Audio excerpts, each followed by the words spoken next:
Bat Force Radio. Bat Force Radio is rated M for mature, or should that be immature? Hey guys, Dustin Nguyen. Hey, this is Scott Snyder. This is Paul Dini. And you're listening to Bat Force Radio. And you're listening to Bat Force Radio. You're listening to Bat Force Radio. This is Kevin Conroy, the voice of Batman, and you're listening to Bat Force Radio, so stay tuned.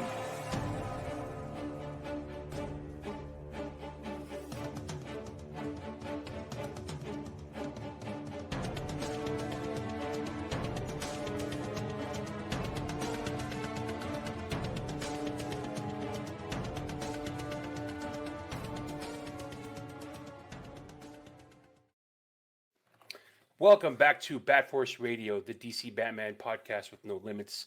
Let me start with our panel this evening before we introduce our guest of honor.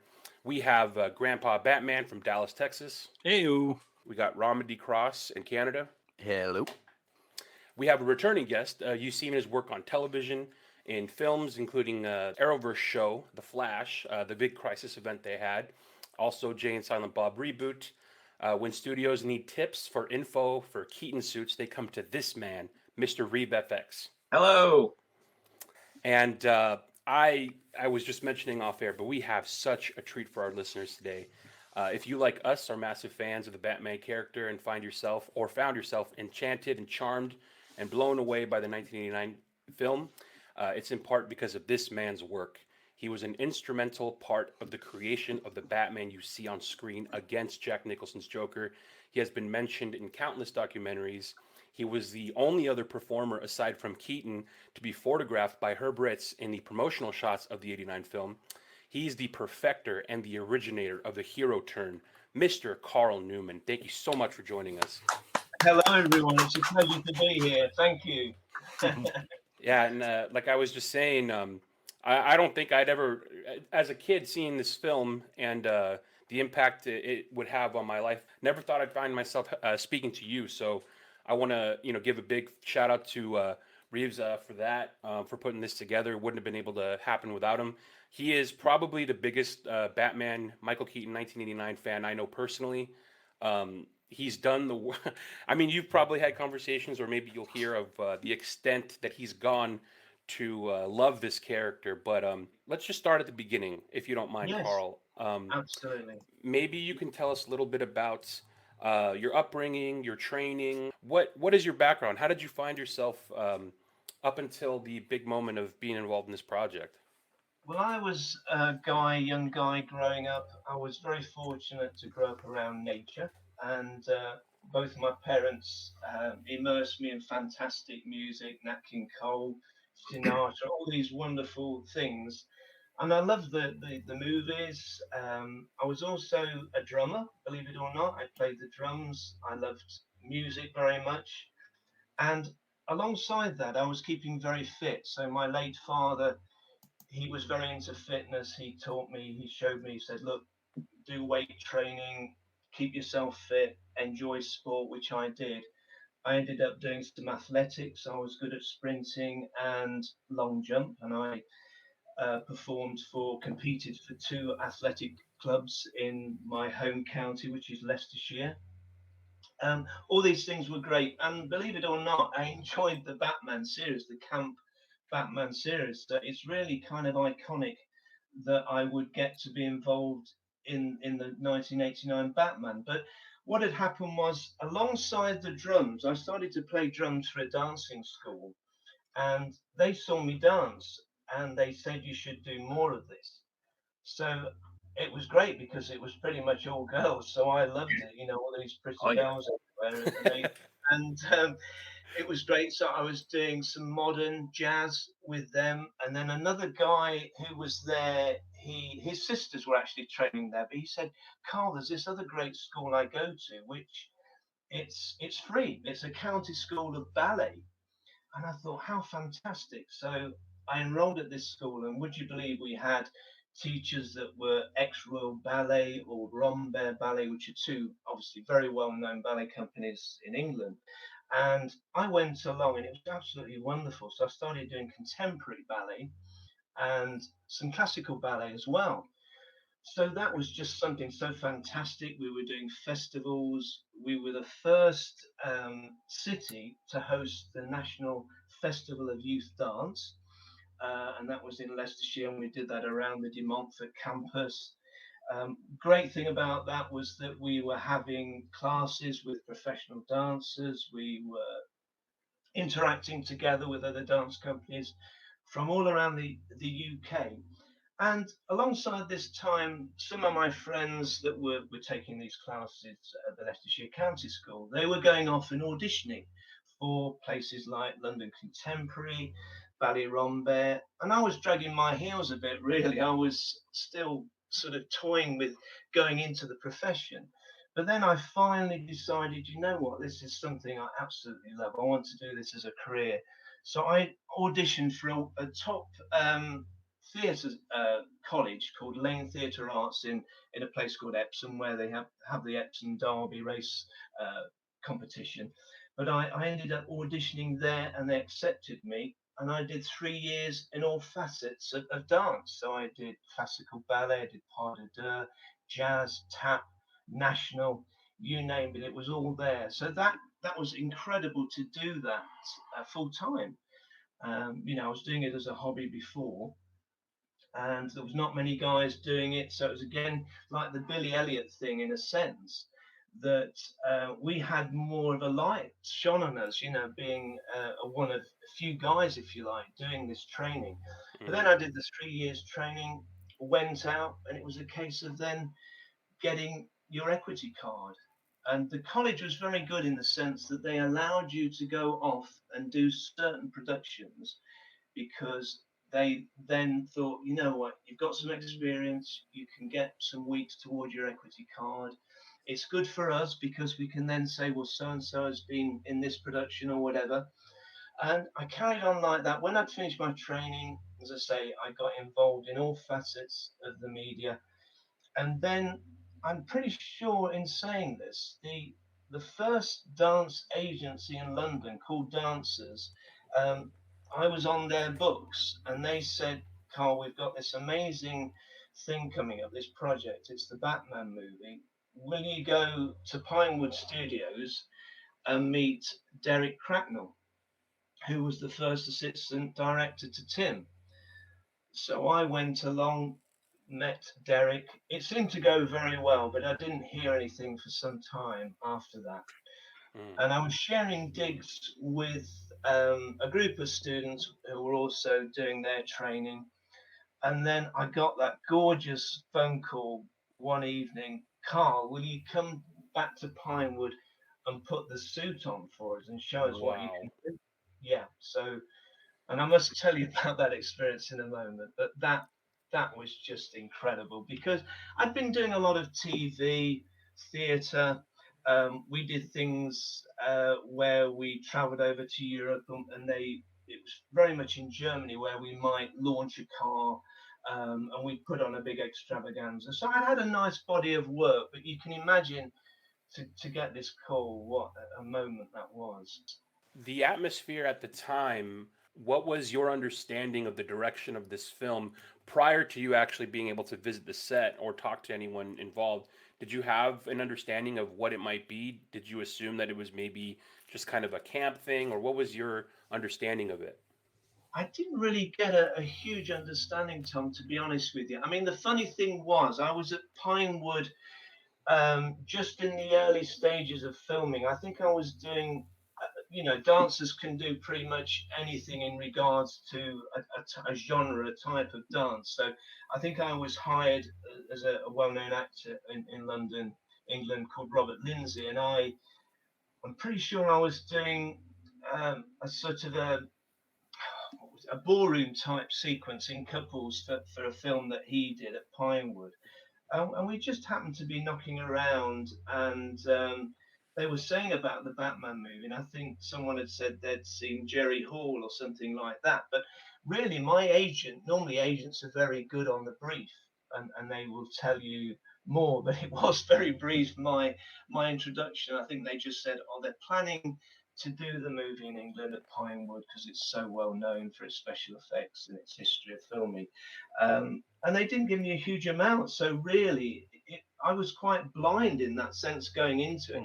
it was more the fact that when I got there, it was really that heat was turned on me, because I went into the wardrobe department and met, you will know Vim Burnham and these guys, William Todd Jones and Dave Murch, who I think have continued, with some of those, the Keaton ones certainly.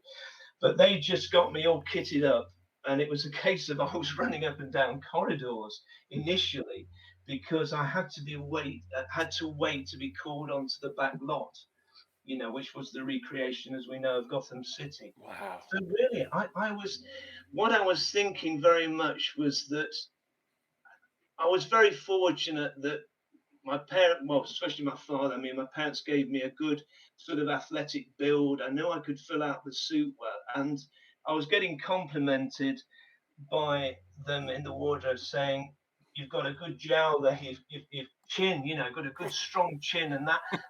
Whilst we know that Michael, it wasn't for him, he was great. He's great anyway, such a terrific actor. But I think the fact I could look right in the costume was very much a blessing, because, it adds to it, doesn't it, with these shots and things, that it's going to work. And I just thought, I wasn't getting it above myself, because there was another guy, an American guy, funny enough, who was also in the mix. And I'd worked with him on another movie with Ballroom, but I just felt quietly confident, let's put it that way, because I think I just felt my build and my look would help with what was required. And then once I was called onto the back lot, and Tim said, "Right, let's see what you can do," and I was just throwing myself around and running and jumping and doing what I possibly could in that moment. And then I just waited on the sideline, really. And then he tapped me on the shoulder and said, "We'd like you to stay." Wow. So that was surreal. I was like, because what I've realized in life is, if you want things too bad, I'm sure you know this, you can repel it, can't you? You can have a desperation about you. But I think with me, I'd become introverted in the self that I felt just right. And I thought, I'm not going to be noisy or show everything in my face. I'm just going to do what's required. Just be quiet, just sit back. As I say, I just waited on the sidelines, and that's when they tapped me on the shoulder and said, "We'd like you to stay." So that was my way. So everyone has seen how in Batman 89 and in Batman Returns, Michael Keaton does, the classic flowing cape turn when he has to, turn and walk off vigilantly in whatever direction he's going to go. And I remember years ago seeing a video of the actor Chris Lee. He was talking about how to turn in a cape so it looks dramatic. You kind of do like a turn in the other direction and then sweep back the other way, and it makes the cape spin out. Was this all you on the set that was teaching Michael how to do this stuff? Were we giving him some tutorial on good cape mechanics for those dramatic movements? I think with regard to that as well, I'm very much a perfectionist, and I think this was my, if you like, my moment of glory to be given this opportunity, because I always felt I was a bit of a maverick, really, as a dancer.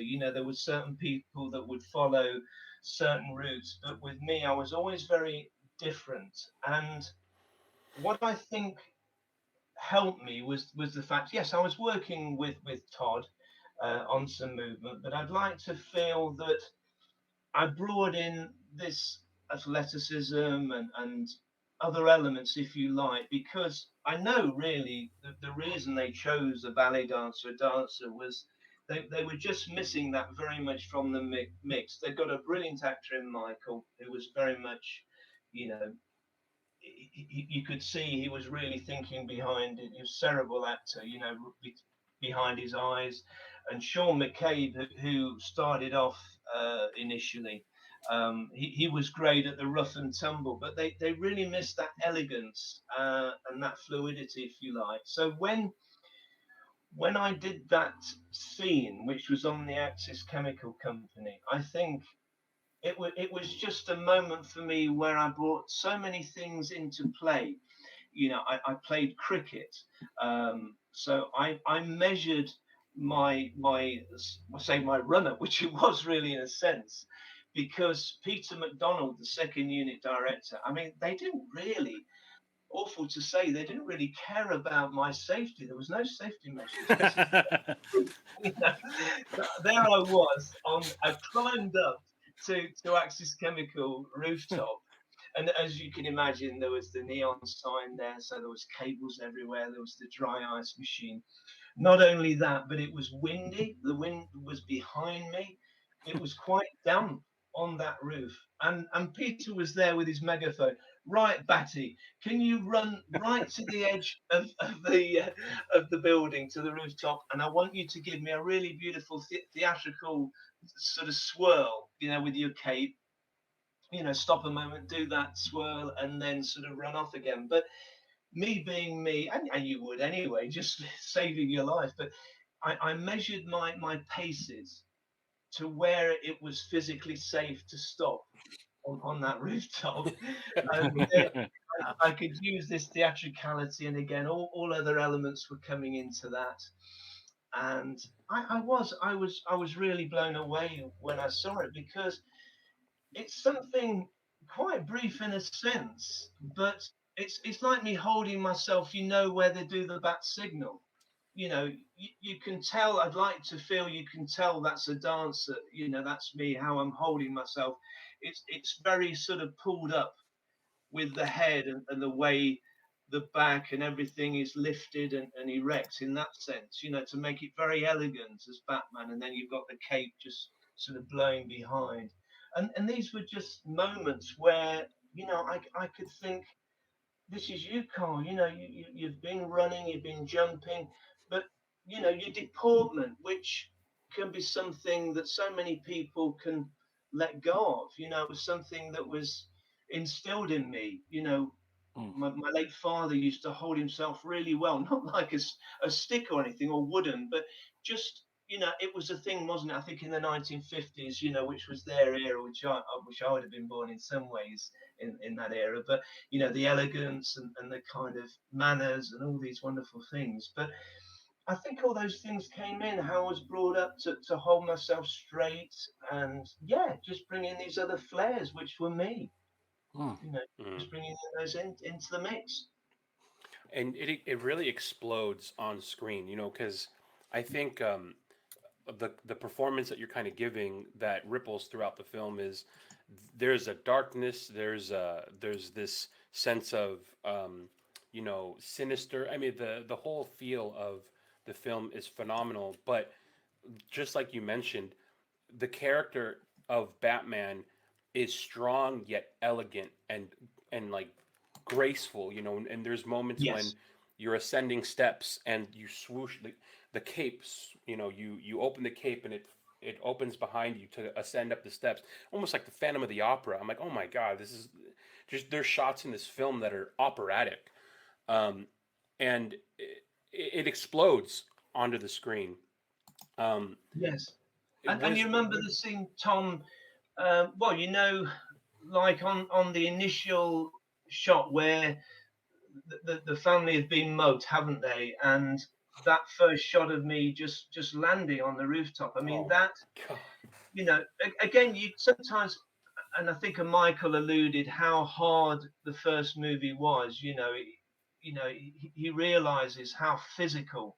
I mean, it was so physical. There's no question about that suit, because of its thickness, and it was restricted. But even that first proper scene, if you like, where I'm landing, about softening the knees and just making it, like you said, like this phantom, this very soft, like a great big moth, in a sense, landing, and just so elegant. It was so quiet, and that take was done quite a lot, really. Not from the fact, I don't think I was fluffing it, but I think perfection is the thing, as we know in movies, isn't it? And I think Tim just wanted to cover it from every angle, with the mechanics of the Kirby wires, the winching, flying me in, and making sure everything else was working, the lighting. But I think that makes me so proud, because of those, bringing those elements to Batman,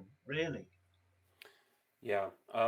Another thing that I love too, I think there's photos of you, and we can get into this later with Reeves because I think a lot of them are his that he has now in his personal collection. But there's photos of you behind the scenes photos running, and it looks like you're doing a technique with the cape with a run. Kind of there was I think the museum scene and scenes maybe on the streets.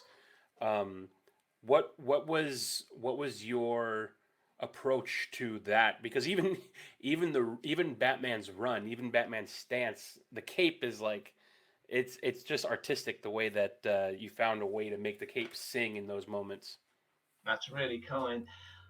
I think, there was rods in the cape at times as well, and I think that there was another scene where I'd got sort of like some handles as well to help, like a bird to bring the cape in. But yes, very much with the running, it's holding that form. It's being able to keep that nice shape, almost like a corps de bras that's in ballet. That they keeping that shape in the arms, keeping that elegance, and not letting it sort of take away from the other part of the body. Running. I mean, it's. I think dancers are so used to the different limbs, and either working them in coordination, unison, or sometimes separating it in a way. So I think I brought all that into my mindset.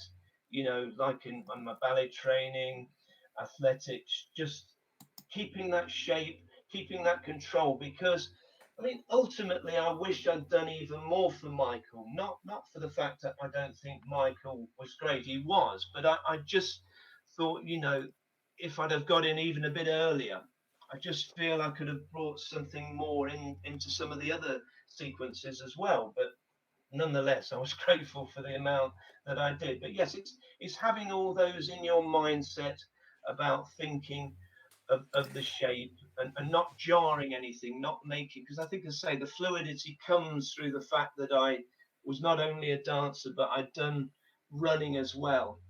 And I'd done some things in television where they'd use elements of that as well, where I almost played like a James Bond character in a particular TV show where I did the title sequence for that.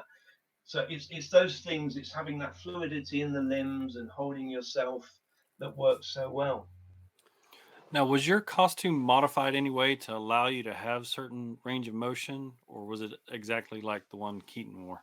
I believe it was exactly the same as Michael's. Yeah, I believe it was the same. Yes. And you got to wear Michael Air Jordans too? Oh, yes. Shoes. Nikes. Another pair. Yes, definitely. Cool. Yeah. So that's something they mentioned in some of the documentaries where you guys were excited about. The team was excited to wear those because they were so comfortable. Is that true? That's very true. Yes. Cool. And yes, it's also that whole sequence of elements that and Sean will know this. All these elements that were put on prior to putting the suit on. It was obviously a ritual, wasn't it? Because you had the silks, that I put on, and yeah, as you say, the Nikes, everything. So it was all there to get into that sequence. But another thing that was very, very interesting, and I'm sure your listeners will enjoy as well, is that Dave Murch, one of the wardrobe guys, had sort of said about me. He said, you're just so incredible, Carl. How, in between takes or waiting around, we know filming is very long, and they have to get things so right. They have to do all the setups and things. But I never once really moaned about anything, and I didn't sort of, oh, I'm really hot. Can you take this cowl off, or can you do this? Can you do that? And he'd worked, I think, on the Greystoke movie with the actors playing the chimpanzees, who were fantastic.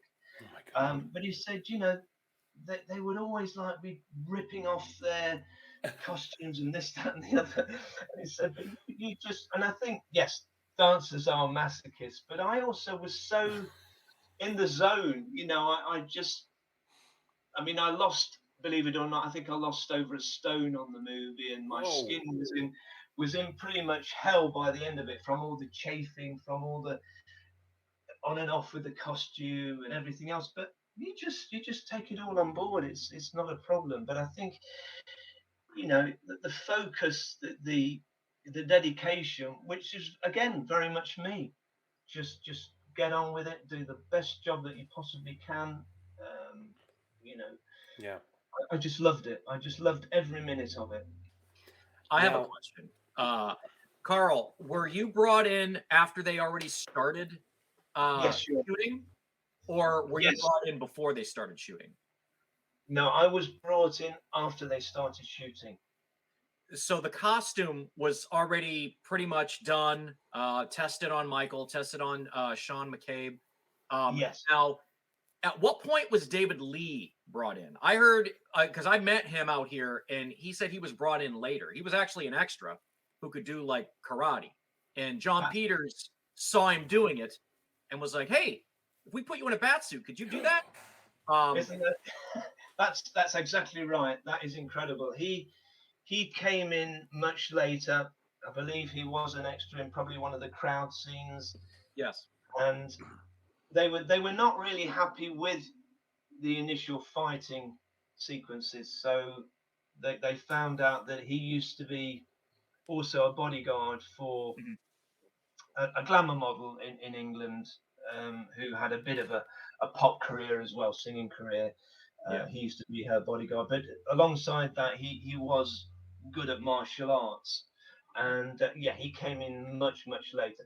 I mean, the crazy thing was, we were doing a photo shoot with Herb Ritz, and I think they'd done some work with Michael, and then they were getting on to me, and Michael didn't know about Sean initially, and he thought, almost like another Batman, you know. It's just unbelievable, really. But he certainly added to those fight sequences. He really did. So I think we got a lovely blend of everything there. And I think what gave me a lot of satisfaction was that in the bell tower sequence, you know, that scene where's the pursuing, where the Joker's got Vicky, and I did quite a bit of that sequence, coming out of the wreckage and then pushing the cathedral doors open and then going through and climbing up. But one of the best sequences for me, and again was not easy to do, was to actually push the trapdoor open and climb out, making it look very elegant, very seamless. And I did all of that. And then the idea was, I would be walking about for a while, and then I would stop and I'd look behind me, as I think one of the henchmen, the goons, was about. But then Dave Lee would then carry on that fight sequence. And then I think Peter McDonald, who was directing that sequence, wanted Dave Lee to carry on from there. But, you know, he didn't have that elegance, that fluidity that I could bring. So I can remember he said that was like, "Oh, get Carl back in now, quick!" You know, just to sort of carry on. So, you know, there was things, as I say, Dave really made his, but the elegance thing was my sort of forte, really. So I love the fact I could get back in there again and do more. So that was you in the bell tower that did that real quick turnaround and the cape kind of swivels around. Oh, yes, I love that. Gorgeous. I love that. Gorgeous. You know, just you can imagine if you've got a full, and the very first Batman, Sean knows this, the first Batman costume is really quite thick, that rubber, and with the cowl on and everything, with the cape, you know, you were literally coming out of a very confined space where the trapdoor was. So I was literally crouched down in that space waiting for action, so that I would fling that door open, but then come out. And it wouldn't look awkward. It wouldn't feel like someone was staggering to stand up or anything. You know, and I was so proud of that, because again, to make it look elegant and natural took a lot of sort of, you know, effort and thought. You know, just to be conscious of what you were doing. I mean, it's just the simplest things, like when I jumped into the Batmobile, when Vicky and Batman are leaving the Flugelheim Museum. I mean, just jumping into the Batmobile, but jumping in so that it was like you shoehorned yourself into the Batmobile, so there was no juddering. I didn't sort of sit on a bit of my cape and it pulled. I was practicing it like a gymnast actually. Just I would hold myself on the side of the Batmobile and then just sort of swivel my legs in so that I could get that real sort of flourish of jumping in. And that cockpit is not very big. Like no, no. I've actually sat in one, and I was shocked at how much non-room there is in it. So I could just imagine getting in that little cockpit with that suit on with the cape. Mm. Yeah. In the film, I rewatched the last 2 days just to prepare and let the and salivate for this interview, Carl. But that specific scene is so impressive. Just as you mentioned, when you get into this in the Batmobile, the thing I thought of was like the cape didn't snag, the cape didn't get caught. How did he do that? Even now I'm thinking, how did I do it? But I think again, with my perfectionist nature, I would just do things so, try and do them meticulously, where I went through, right, how can I, and I think it's that thing of, right, if I just swivel my legs in and then with one hand, if I just kind of flick the cape back so that it's away from my body, so that when with the momentum of lifting the legs over, it was kind of that combination of things that happened, and then the legs went in, and then of course the cape seemed to be the last thing, so that like you said, there was no jarring, no snagging on that, and just doing that, it was so much in my mindset. I'm not saying, well, I don't know, it's just me, to be perfectionist, to put everything into that, to make it so right, and to practice it, and then you think, right, that's working now, and then when you come to do it, it should hopefully not snag. And that was a full-length cape, not like some shortened stunt cape or anything like that. No, it was the full thing. Wow. So, it was. And you're right, Sean. I went on that WB tour that they take you and show you the Batmobiles and all this stuff. And that cockpit is not very large. Yeah, well, Michael Keaton isn't like a super tall guy. He's like sort of average height. So the cockpit, especially, where the seat is, where the dashboard is, and then where the canopy closes, it's a very confined space. I have a friend of mine who's putting one together. Yeah, it's like a race car cockpit. I mean, it is. Yes. It is. I think you're so right. I think that there's a way almost, I think, with dancers that they'll contort their bodies, or they'll just find a way to, condense yourself, if you like, just to draw yourself in, so that literally was one swift movement where you were literally going in. It was as though that whole cockpit had some lubrication, because I just felt like I literally went in much quicker because of the momentum and the way I could, if you like, allow that to happen. Was there any particular scene in the movie where you were in the suit that had to be redone over and over and over and over again?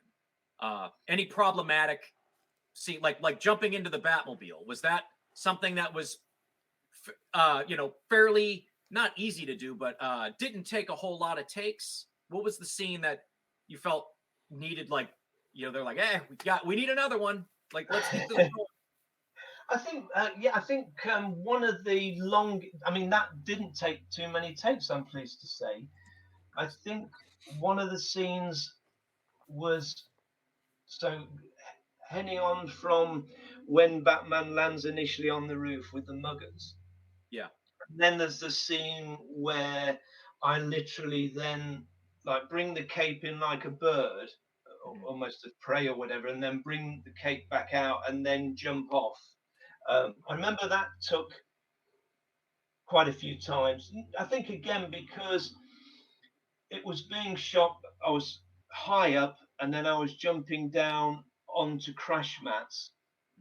But in order to get that lovely motion with the cape, and to keep, getting a nice jump, if you like, that took a few times. But I think again, a lot of it comes down to perfection and getting what they really want, which I felt again, it happened fairly quickly. Yeah. With most of what I did, I don't think there was anything that took take after take after take. I know we had spoken about a scene that was removed, and Yes. I would love to hear. Oh, You got to tell them about the scene that they edited that is going to make everyone so angry, because I think this would have been so amazing if they kept it in. it's so true, Sean. I mean, I was so hurt when this didn't happen. There was the scene, if we go back to where the camera sort of pans in, it goes up Gotham Cathedral, and the idea was that you've got the gargoyles, which is fascinating. But then the idea was that if the audience were not sure and they thought, well, is that a gargoyle or is that Batman? That was the premise of this one. So I was told to assume this position, which again was very difficult, because in full regalia, to hold yourself in very much almost like a yoga dance position on the floor was very difficult, because you could look very awkward, you could look hunched and that kind of thing. But I just held this pose for what seemed like hours. I was there and it was literally, I did just sort of like small movements with maybe just twisting my back slightly and then looking with my head. And they'd seen it in rushes. Annie, who was the head of the wardrobe, she said, "We've just seen it in Rush's car. It looks amazing." So I was absolutely stoked, thinking this is so good. This is the very first shot in the movie of Batman, and I was getting super excited. And then when I got to see it in the cast and crew screening, I could not believe that they'd used animation. Yeah. Because as you know, it just looked so obvious. And I Yeah. thought, why would they have done it? Because surely there wasn't a flaw, because they would have picked that up in rushes, wouldn't they? And yet, I know exactly. Like, it's sort of like there's a novelization of the book, or sorry, of the movie that came out before the movie was released, and they describe it in the book. And I remember seeing it in the movie and seeing the little, like, you hear the mom scream, and then you see the top of the cathedral, and then you see like a little cartoon shadow drop out of sight. But yes, I have a bunch of like, I think you even have the image where yes, you're crouched. I actually have a negative of that. wow, And I always wondered what it was. I thought it was from the ending. I'm like, oh, that must be Michael waiting to go on for the ending of the movie, because it's the same cathedral. But I didn't know that was from the opening. Wow. No, that was very much the opening. And again, I think that would have just felt so fantastic, because that again is very much a dancer's kind of domain of, they will never really worry about holding something for hours, whatever it takes to achieve that. And I think I just felt so happy with the position, and I was very much in the zone, and I just thought, you know what, I'm able to hold myself, even though it's really sort of hurting or difficult, but just to hold it and then to make a really lovely minimal movement where there's like, wow, that's Batman. And just could not believe it. And the lady who I met on the movie, sadly, she tragically got taken too young, but she was very much a big part of working with Vin Burnham on the costume, and then I think she subsequently worked on other movies as well.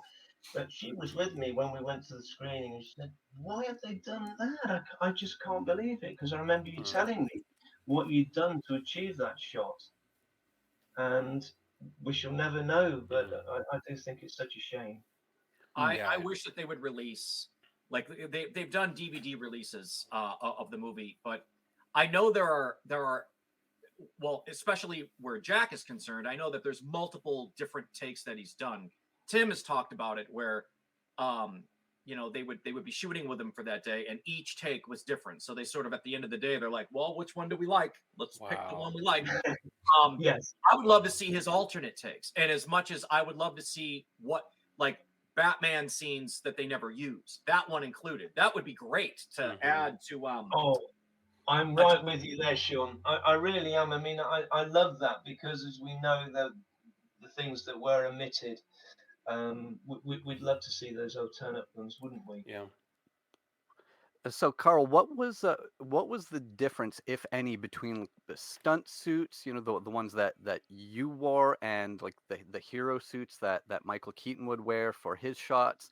And did you ever wear the hero suits that he wore for those shots? What was the situation with the different suits that were used? Yes, I would say that because obviously with Michael it was very close, the shooting there, the close-ups, that suit would have to be very pristine.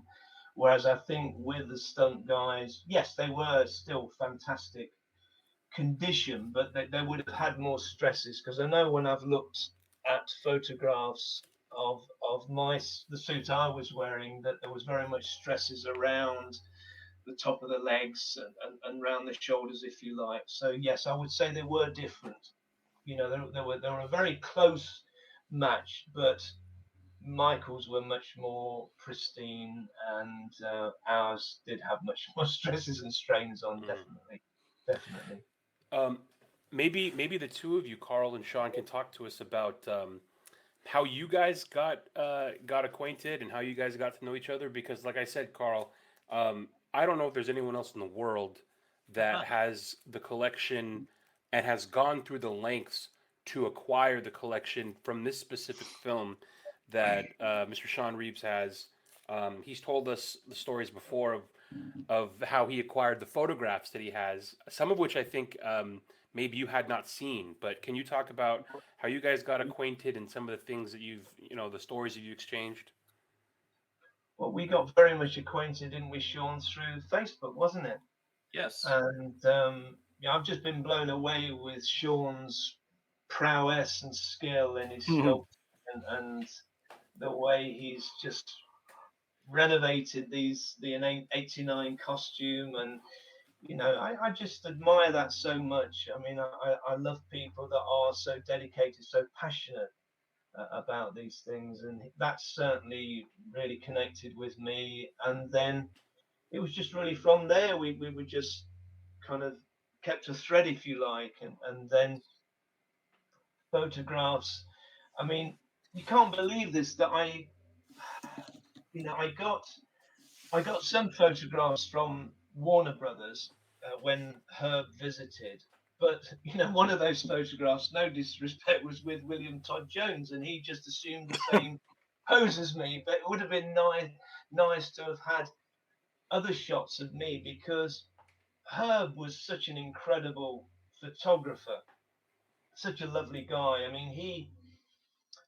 This is very interesting. This story where he'd got a fantastic assistant, Mark Findlay, who was very much into fitness. I think he had his own fitness channel in the States, and he'd been in the Madonna video, and of course Herb went into directing as well as photography. But he was a smashing guy, and I mean he kind of basically invited me over to California, but he was sort of setting the shot up, and then Herb came in and checked everything through. But he just loved my poses, because again I had a bit of dance, but a bit of acting, or just something a bit different, the way I held my fingers near my mouth, a very sort of thoughtful, powerful pose, if you like.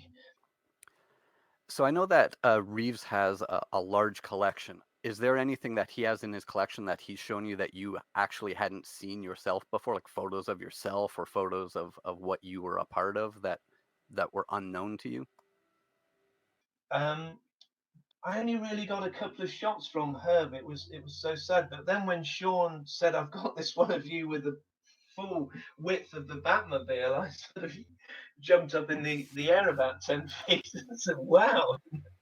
And then you got another shot of me with a visitor, a fan, or whether he was doing something about the film. I can't remember, but it was just fantastic to see things that you haven't seen before. Yeah. You know? I have like I mean, so much. Like I have so much. And here's the problem I have though. It's like I could probably do like 5 books. Like that's how much like I have. But like that's also a lot of work. But I the Herb Rich shots that I have, they're pretty much all of Jack and Michael. But there's 2. There's actually another one. It's very similar to the shot that I sent you, Carl, but it's just sort of like it's not a long shot. It's sort of like a cropped shot, but it's almost like the same shot. I don't have that one scanned, but I'll scan that and send it along. But I think you'll find that it's like similar. But I also remember being like, when I first got them, I'm like, that's not Michael. This isn't Michael. Well, I think you probably know the story, as you've said anyway, Tom, in the introduction. I think very much where I was the only sort of movement stunt guy to have.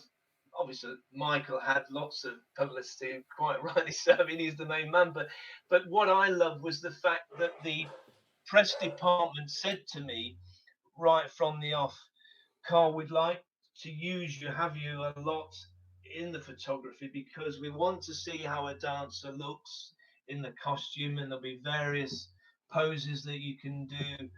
So there was David Gamble, as we know from Life magazine, where there was that shot. Anton First was on the Batmobile. I was standing on the police car, I believe, with the American flag. And then there was a shot of me with Bob Ringwood and someone posing as Jack in the Bat Cave. So that was fantastic for Life magazine. But then I found that people like Murray Close and other photographers were taking me off and saying, look, let's see how you look on the steps and do this. And it was fantastic. I just love that because, again, that was very much me loving that theatricality of the Batman and being able to say, well, look, there's no way Michael's got the time or wants to do all this, but I'd like to do this because it just shows another angle, another side to things. And I saw a post on a Batman sort of site, which was me, my body on the steps of, I'm sure, the cathedral, but they'd actually photoshopped my face for Michael's, which was very interesting. So yeah, but it's so nice to be able to see, if you like, these different poses with the costume, with the set, and just see what that does. So I've been looking at the photos of you on set in the suit, and one thing that I can't help but notice is, collector nerds like us know that when it comes to the 89 Keaton Batman figure, there are 3 different face variants. And the one thing that these photos really makes me notice is that one of those figure variants looks a lot more like you than it looks like Michael Keaton. And I'm going to officially right now dub that figure the Carl Batman figure. From here on forth, that's how it shall be known. Yeah. I love that. Thank you. Yeah. It is. Do you know if there are any of the suits that you? I mean, I don't know, Reeves, if you would even know this. Are there any of the suits that Carl wore that still exist? No. Oh man, nope. Carl, you didn't steal one. You didn't take one home. There's I made a mistake there. There's 2 left, and they're on a Michael body form, and one of them just got retouched up so that it could be part of a Batman exhibit in Australia. They have like all the They have all the Batman suits from all the other movies, and they fixed up one so that it could be presentable because they're just kind of falling apart. Yeah. But I saw what they had a few summers ago when they when Warner Brothers had Ironhead sort of like clean up, the Keaton suits, what they had left, and I mean, look, they didn't necessarily think, long term with those suits. They were just kind of like, well, we'll just put them in our storage. But the nature of how those suits were put together at the time, they weren't built to last. They were built to be, used, and then so they've sort of like fallen apart. But I actually got my hands on a suit that wasn't used in the movie. It was sort of had flaws in it, so I was able to take digital scans of it and molds off it, and so the one that I'm sort of working on is quite authentic. But I'll be using different materials so that it'll have a longer life. You know what I mean? So it won't break down as much. But I mean, what you've done, Sean, is incredible. It really is. I have to say, it's stunning. Thank you, sir. It's a sort of a classic thing that actors and people who work on films, TV shows, etc. Get to take something with them. Some memento. Like many Office fans know that John Krasinski stole the Dunder Mifflin sign that's just outside the entrance of the Dunder Mifflin office from The Office. Did you have anything like that you got to keep from your time on the set? Any memento, something that you still have and is still special to you? I mean, with probably the listeners, and you'll all find this interesting because I'm sure with you, Sean, you've got lots of memorabilia because you've got everything. But I didn't realize at the time Tim Burton gave a number of us a really nice sweatshirt with a very interesting design, because we all know he was an animator, wasn't he, originally with Walt Disney? And he gave a number of us a very nice sweatshirt with a unique, his image of the Joker just in the corner. I just wish I'd kept it. Isn't it mad, that you wear these things, you get caught up in the hype, you've done this worked on this fantastic, incredible movie, and then I started wearing this sweatshirt, and I think I just must have worn it out, but it was just so incredible, this sweatshirt from him. And then, of course, we're getting the jacket from Jack, based on the Goon's jacket, but in black. That was just incredible to have some of these things from, very much your heroes. I mean, he was an actor I'd always admired. And then, do you know about him penning the nickname for me, and Michael as well? I mean, this was a lovely thing that he called me the Ballet Bat, Ballet. Which I thought was gorgeous. I'll take that any day of the week. That was just so lovely that he said that. Do you have any I mean, Jack Nicholson's Joker in that movie is so like iconic. Do you have any memories of like how you felt seeing him in the makeup? Or getting to see him perform? Yeah. I mean, he was someone, as we know. I mean, One Flew Over the Cuckoo's Nest, these iconic movies, The Shining, etc., etc. I mean, he was someone that my family greatly admired, and then seeing him, because I always respect people anyway, and I'm not one of these that would go bounding into someone's personal space and say, "Oh, hi, I'm Carl, I'm this, that, and the other." I think I approached him through his dresser at the time, and this was a particular party, but I respected him. But then when I got to see him on set, and the way he just energized and illuminated during the takes, and I did quite a bit with him in the bell tower at the end, the stalking kind of scene at the end. And I mean, he was so wonderful, really. He really was a tremendous guy that, like you say, with the makeup, or just the way he could hit those takes, that he would nail it. pretty much straight away. He was just incredible. Mhm. You know, there's just that aura, isn't there, about certain people. I mean, it was weird, you know. As we know, quite a bit's made in England and is very influential. And I remember being at a particular place in Chelsea, in a nice sort of trendy part of London, and Val Kilmer happened to be around there. And I don't know whether it was around perhaps the time of when he was being picked to do Batman, but you know, there's different energies, isn't there, with actors and things like that. But certainly, Jack's energy was fantastic, and I thought Michael was a fantastic guy as well to watch, and he was so supportive. And Kim, I mean, Kim didn't know who I was originally.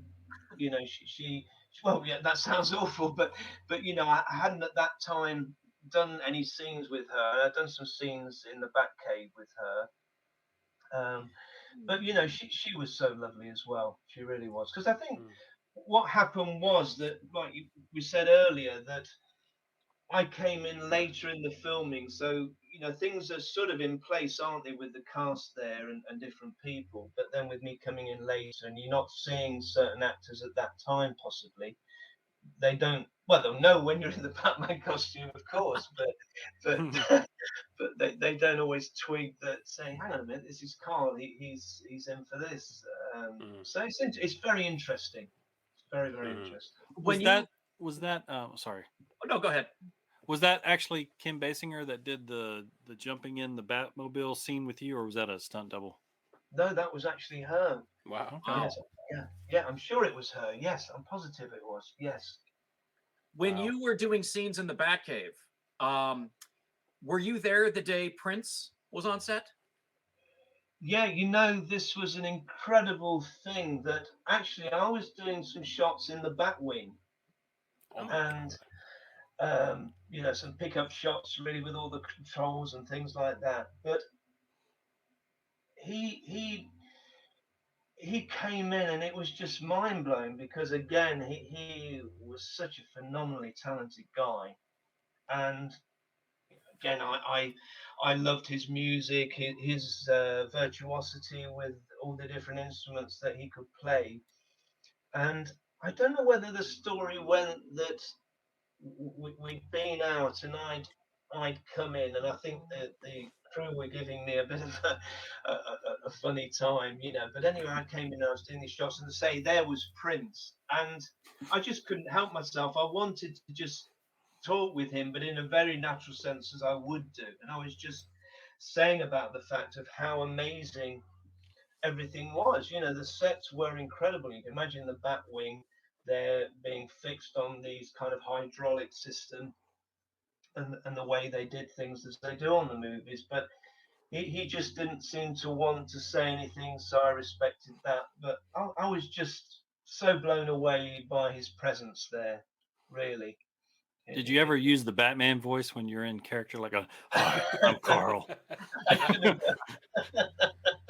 I should have done, really. Yes. But I was just so enthused, and I didn't really need to. Yes, I did. I think I did still have to wear the costume up to a point, just so that with the gloves, you know, that on the controls that they would keep the continuity going on that. But yeah, it's just one of those things. I thought he might, because it was in a private space, he would take the time to have some conversation with me, but it was just unfortunate, really.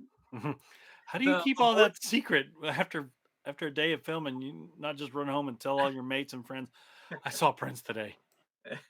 I know. Well, I think what was happening anyway was that during the filming, I was staying with these students anyway at this big house, and you know, with filming, you're going right through the night into the early hours of the morning or whatever it might be, and I just didn't see anybody to kind of, you know, tell them, you know, to have that fun, if you like, and that just seemed weird. But yeah, and I think the thing as well, just jumping forward a little bit with like the sequel, I mean, the thing was as you would probably understand, that because so much money was spent on creating Gotham City at Pinewood, there was the talk that the sequel would be made there anyway. So I didn't get ahead of myself when the movie wrapped. You know, we were physically exhausted. As I say, I lost quite a bit of weight, and I wanted to have some time just to kind of recuperate and rejuvenate. But I really thought that it wouldn't be too long for the sequel to be made, and so, you know, my agent didn't do anything, and I went up for a part on Judge Dredd, and I went up on a part for Stanley Kubrick's Eyes Wide Shut, and other things were happening. He got caught up in all that, but it just I just heard too late when the sequel was going to be made. Trying to make contact with Tim again, but the way I heard it was that it was just the fact that I think Dave Lee and Phil Tan, um, John Peters had got them over to do Tango and Cash, and I think, you know, Dave Lee just hung around the studios, I believe, and so it was a case of he got to work on the sequel, which I'd love to have done that, because I've always loved Michelle Pfeiffer and Danny DeVito as well, and to work with Tim again, it would have been fantastic. I mean, I must tell you this story, which everybody will find fascinating. We had the wrap party at a very famous nightclub in London called Limelight. And Tim, you know, some directors can be forthcoming with conversation. They might just say hi and leave it at that. But Tim was so lovely at that evening. And he said, I'd really like to thank you, Carl, for your great contribution on this movie. And so I was really flattered by that. And then we were talking a bit more. And then he said, have you ever worked in America? And I said, I hadn't. And then someone came into the conversation and took that energy, that you know, impetus away, if you like. And so that moment was lost, almost like closing doors. And I just think what could have been, you know, I'd love to have worked in the States, obviously. And you just don't know, but it seemed as though he was leading on to something by coming out with that. And I mean, don't you think that's lovely?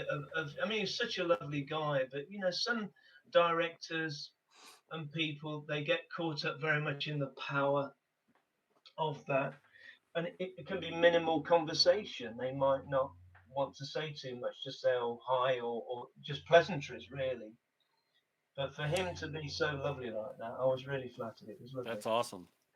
Do you have any just cool stories of, you know, any moments or conversations that you had on set with, you know, whether it was Michael Keaton or Nicholson or Tim Burton, just any cool little moments you might have had that, you know, you've just remembered all these years?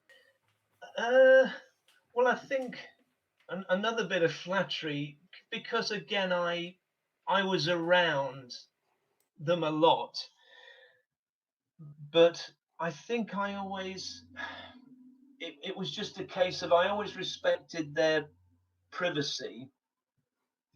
And I think you can get a feel, can't you, when you're doing things? There might be a little bit more conversation when you're doing a take, and then you're just conversing together.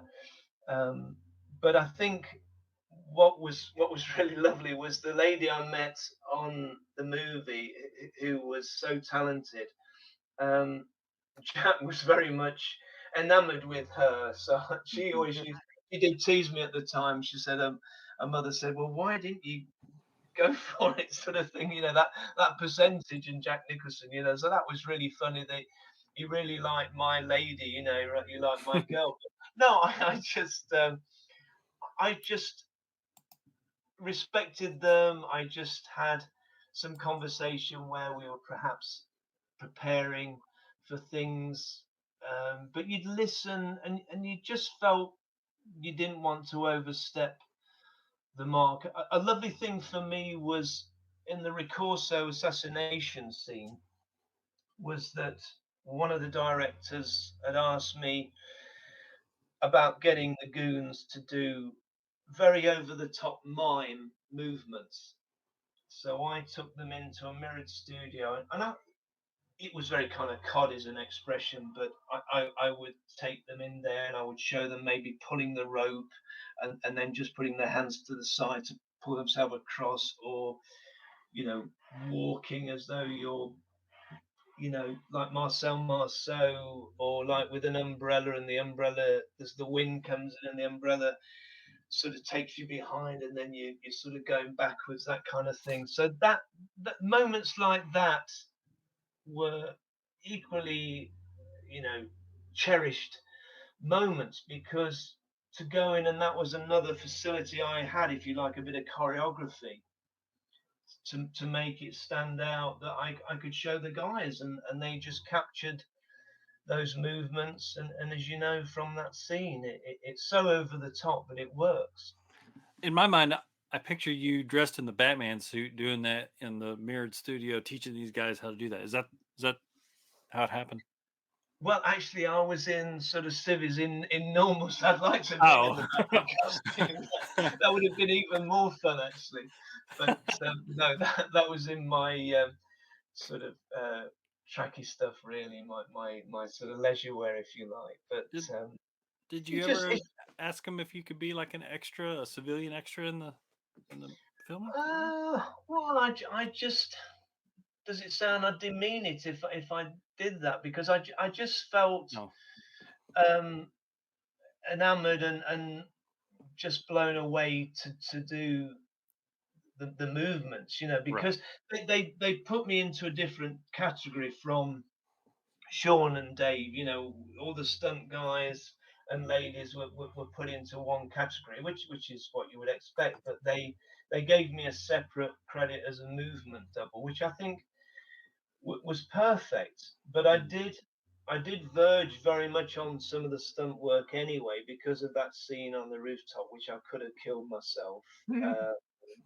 As I told you earlier, with no safety measures and very high up, and getting so close to the edge.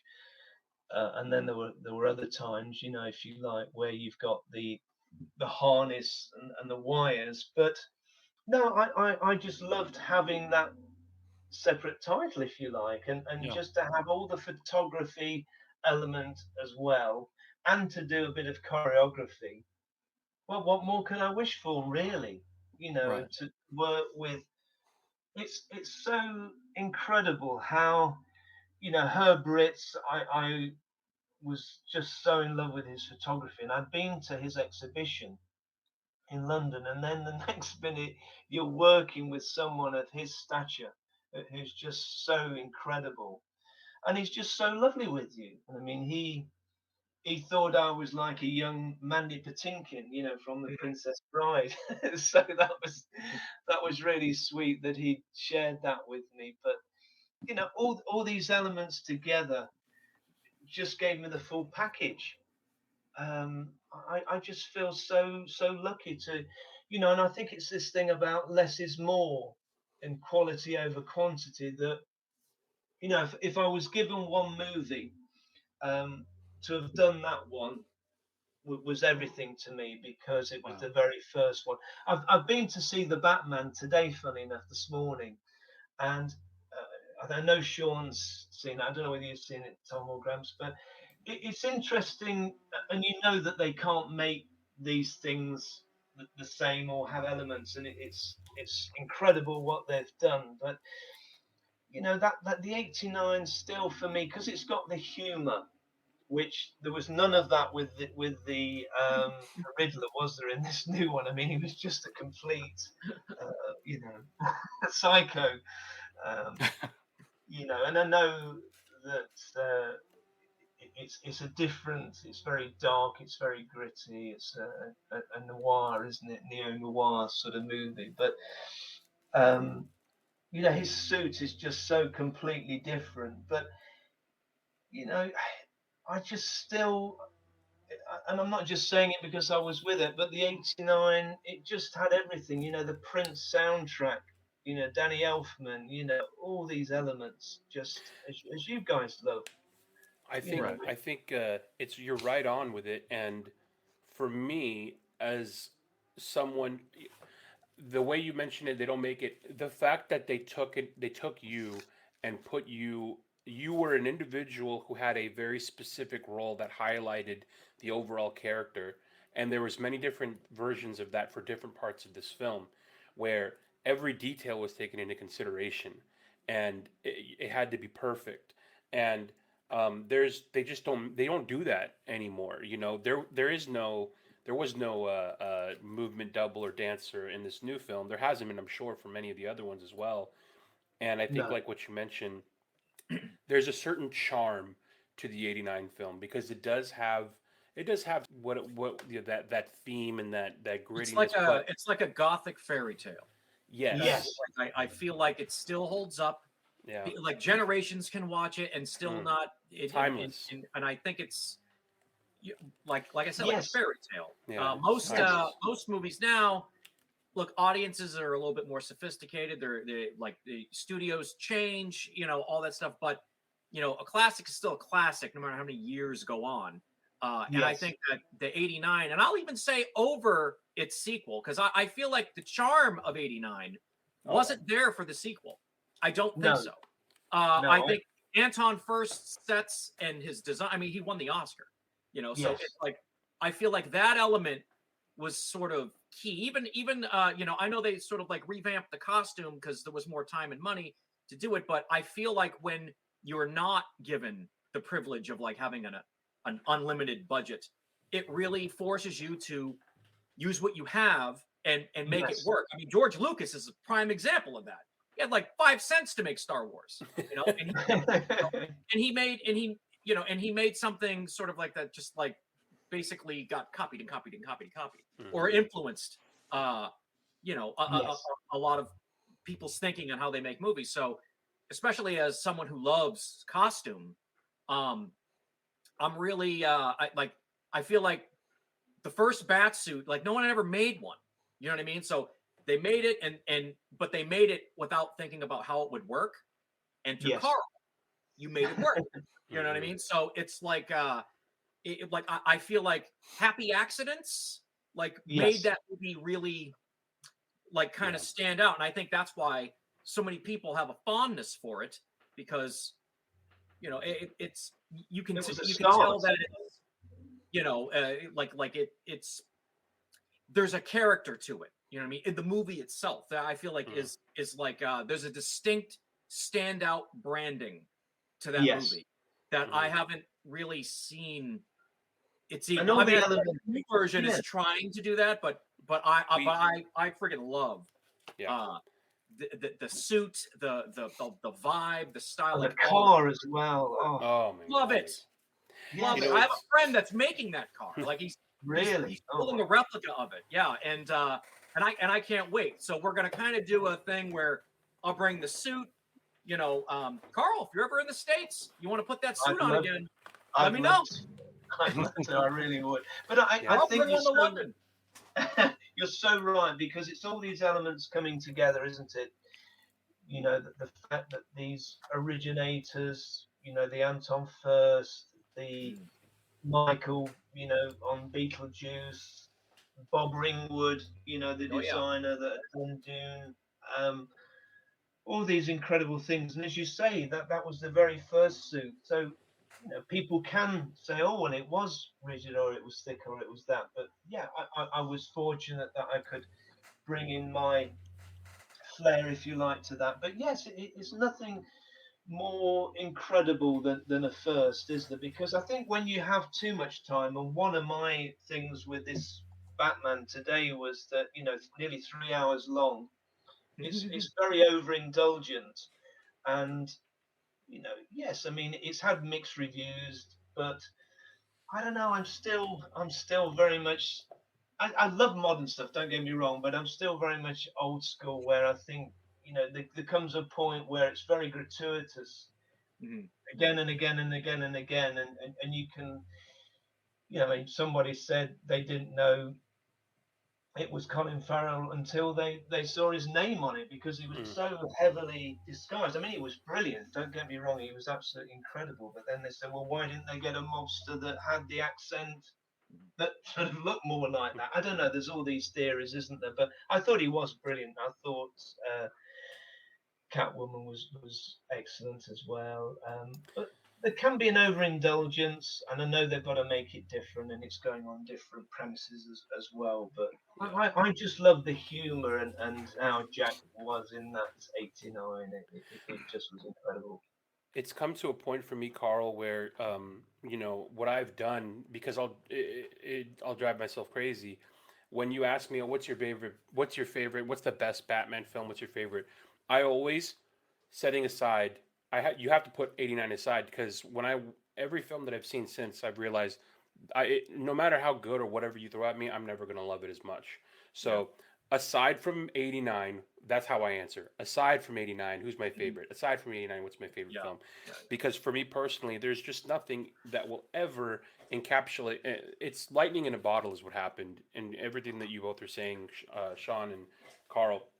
It won't. They'll never be able to do it again, because it's just there was too many parts that went in to make the perfection that it was, and there's just no going back to recreating it. And I don't think that an audience today would not understand or appreciate everything that went into what that first one did. I don't know if you could see Carl, but I have the Carl figure right here. I love it. The Carl figure right there on mint on card, if you would. But I have one in the other room. Yeah. It's funny because I'm hearing you speak, and it's just making me smile and laugh that I was a month before 3 years old when I saw this film in the theater. My parents took me. Probably shouldn't have. It was pretty dark at the time, but I was a month before my 3rd birthday, and it's probably my first memory that I've ever had is going to see this movie in the theater in Hollywood, the Cinerama Dome.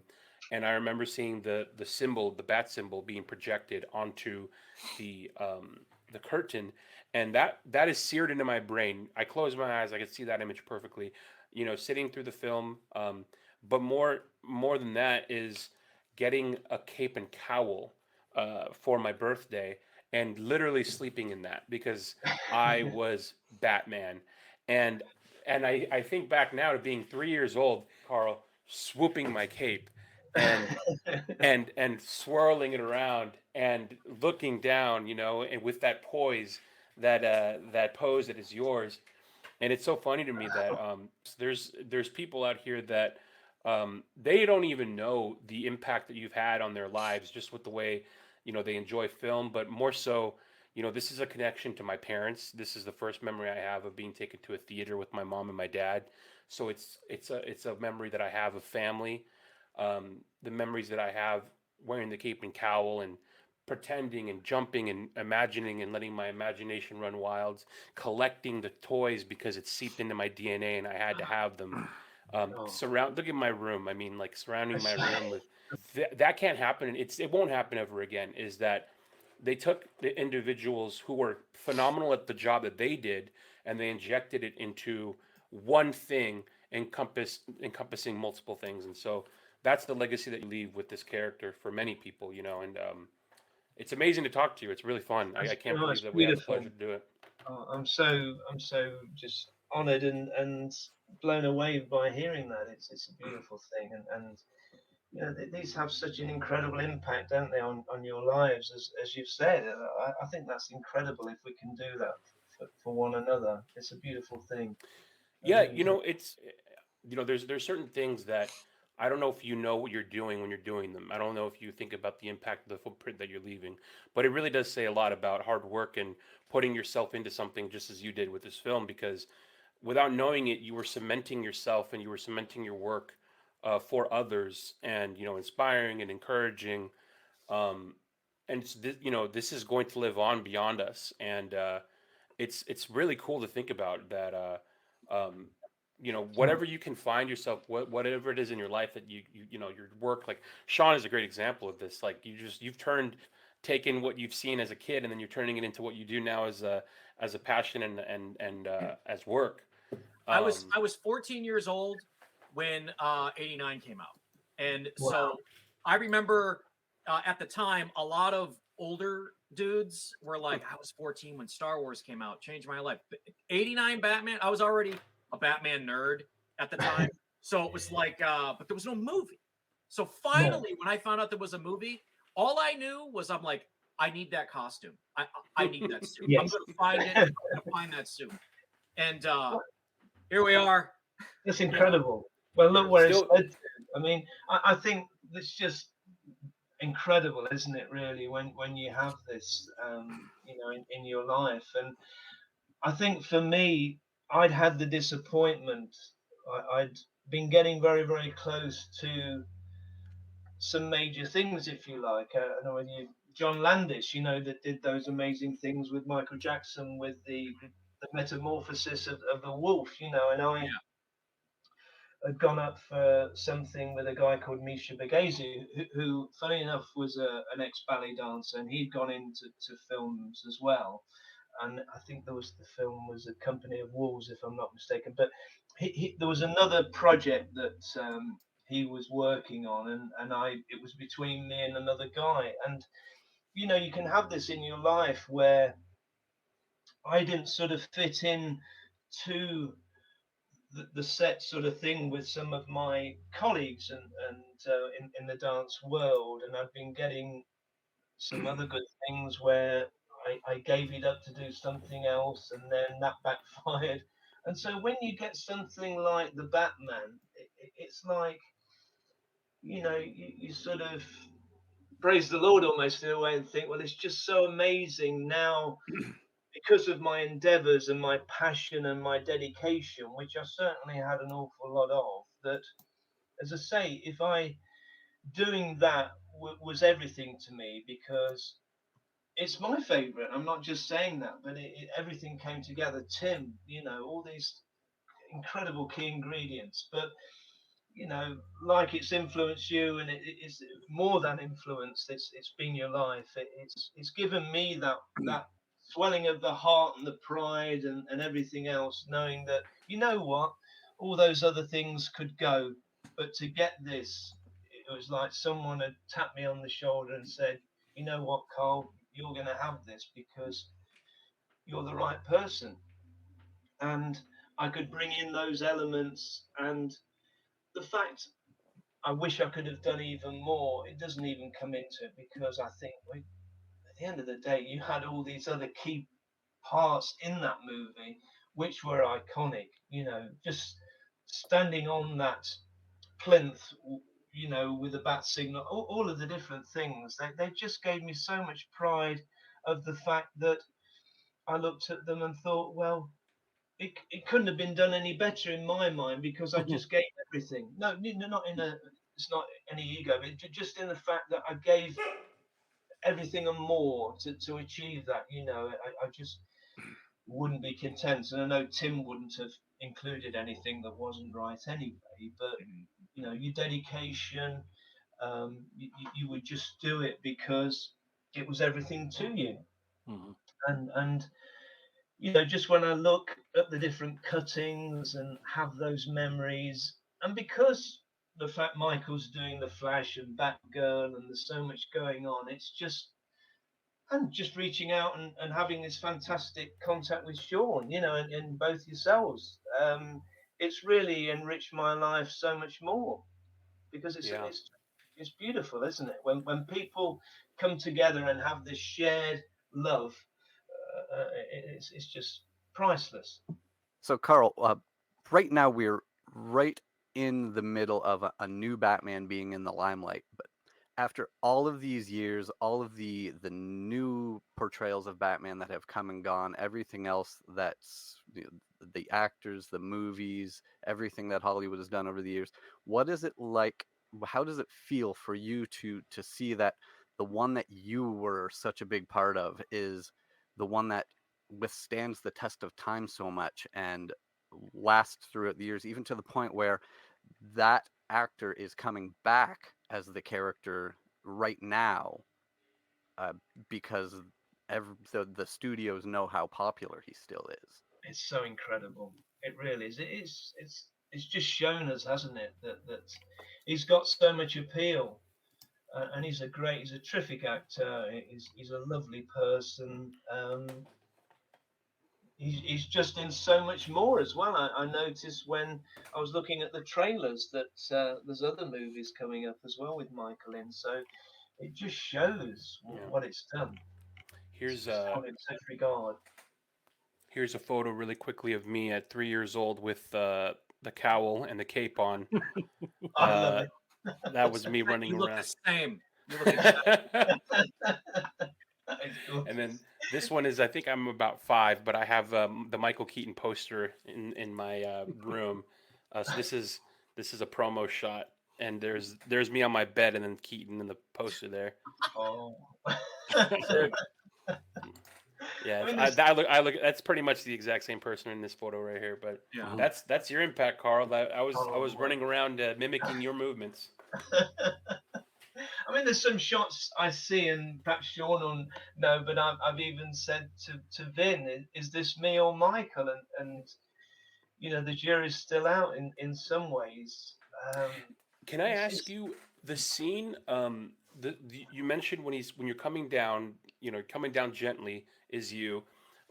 When he's holding the kind of the rods out, when the crooks are scared and the cards go flying and the cape opens and it's the first. Is that you or is that Michael?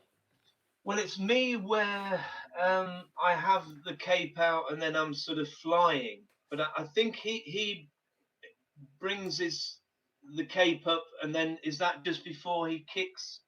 Yeah. There's a sort of yes, that's Michael there. Okay. That's Michael there. Yes. Okay. So when the bad guy or the two thugs on the roof shoot at Batman and he takes the bullet hits, is that you or is that Sean? No, that's not me. That I'm sure is Sean. Yes. Okay. Well, that was Sean. So but there was yes. Good. This is an example of why there will never be a movie like '89, because there's now 3 or 4 different individuals in the one scene perfecting that performance.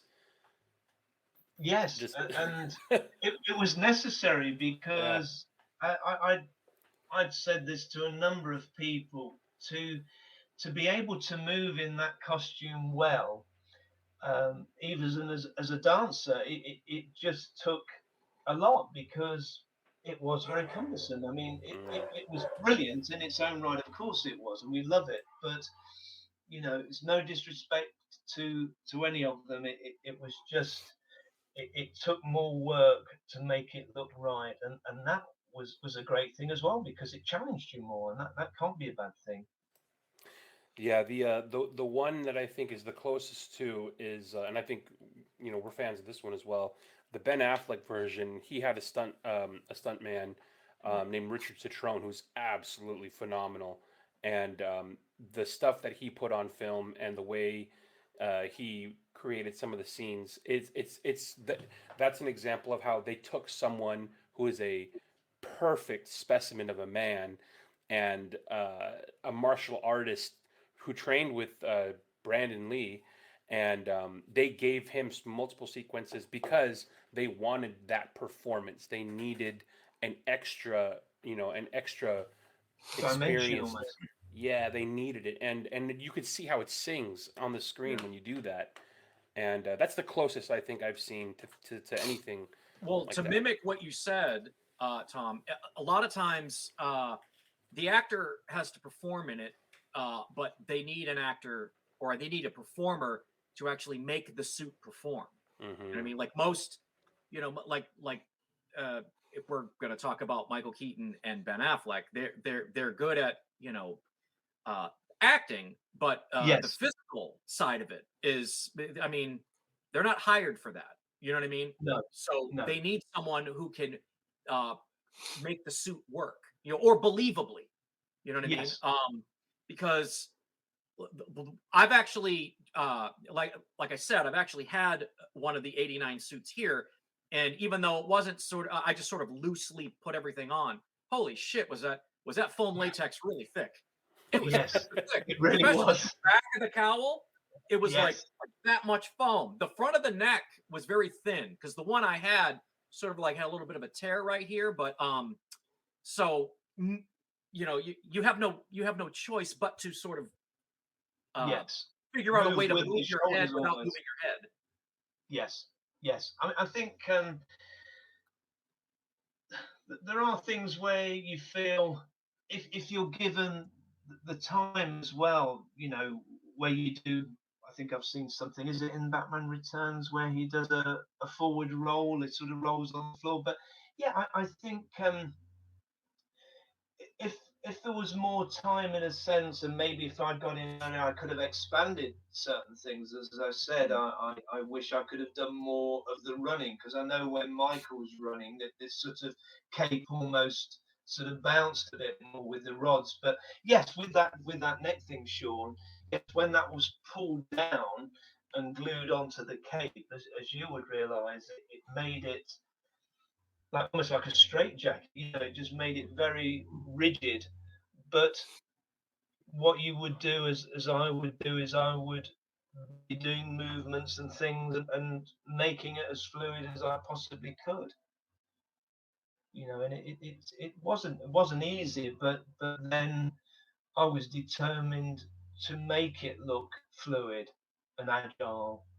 And yeah, I think, you know, with the martial arts guys, and you know, you can have really all rounders, and generally they're fantastic. But it was interesting that Dave Lee could do the fighting, but then even he couldn't walk or move quite as fluid in some ways as perhaps what I could do. You know, and it's just different elements and skill sets that we can have, and yeah, it was interesting that three were required to make that movie. Two initially, and then with Dave coming in as a third.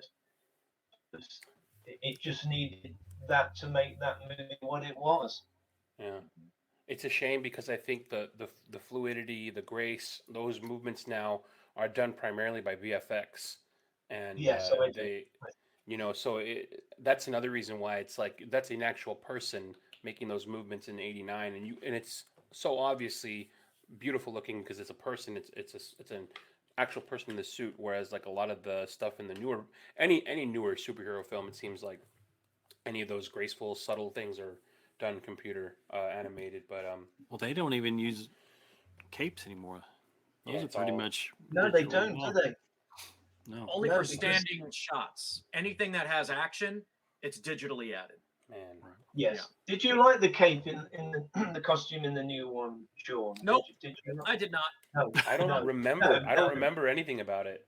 With the collar and the fact that I will say that I feel like for what they were going for, I feel like it fit their narrative, but I prefer a different look. That is my preference. Yeah. It's a whole I other really episode.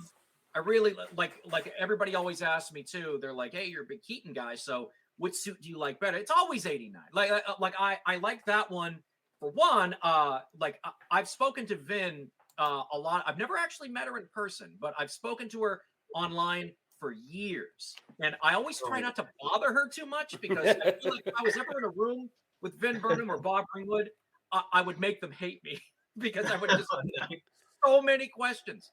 But one of the but she's been very, very sweet, like so She's nice. lovely.